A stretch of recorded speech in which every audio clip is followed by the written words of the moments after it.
Hey guys, EthDo here, and today I'm back on a new video. In today's video, we'll be counting down 5 essential Minecraft mods. And by this I mean Minecraft mods that make up the basis of a modded survival. Now, if you're going to create a modded survival, you want to add a load of mods, these are the sort of ones that you want to be putting on first. Make sure you definitely have these. You know, mods that when you play with them, you then struggle to play without, because they're just generally useful, even if they don't add too much to the game. This is based on my own opinion, and the mods will be in no particular order. Whether you agree or disagree, be sure to put your top 5 in the comments below, and thanks for watching. To start things off, we've got Optifine. Now, Optifine is a really useful mod because it doesn't require Forge to be able to use it. In addition, it allows you to zoom in, as well as increase your FPS. Now, the zoom is very useful if you're on, playing survival or multiplayer, because it allows you to see targets or enemies at a greater distance without requiring the increase of your render distance. FPS is also increased with Optifine, and this is very useful because it obviously, anyone would happily accept an increase in their FPS to generally smoothen out gameplay.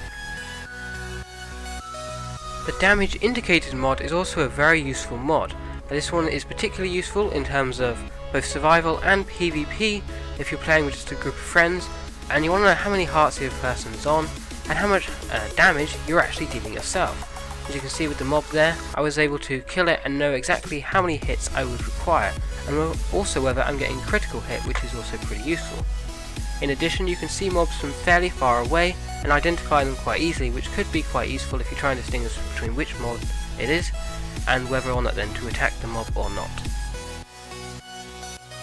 Now, this one could refer to a number of different mods, but it's basically one thing, which is a minimap.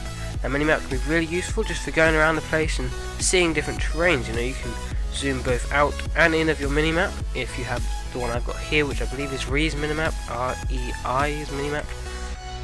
Just anyone will do, really. They're quite useful in that respect. I wouldn't recommend these too much for servers, because I know there are some servers that will not let you use minimaps in PvP situations if it includes other players on the minimap. But for survival, it's a really useful thing. And as well as that, waypoints are definitely useful. So say I've found this nice waterfall here, and I want to be able to get back here, I can just add a minimap. I can switch up the colour to whatever, and there we go. Now if I come back here later, I'll know where to go and how I can get back there and how far away it is and stuff like that, which is generally really useful, especially if you come into a world in the long term and you want to know where a lot of stuff is over a long period of time. It can be really hard to remember where everything is, if you found a really nice cave or even generated structures, and this is a really useful way of keeping track of all of those places. Now, many of you are probably expecting this to be too many items, but personally I prefer not enough items. Now, this is slightly different, and it has something that is, for me, the tipping point in this mod's favour over too many items. Now, both look pretty similar.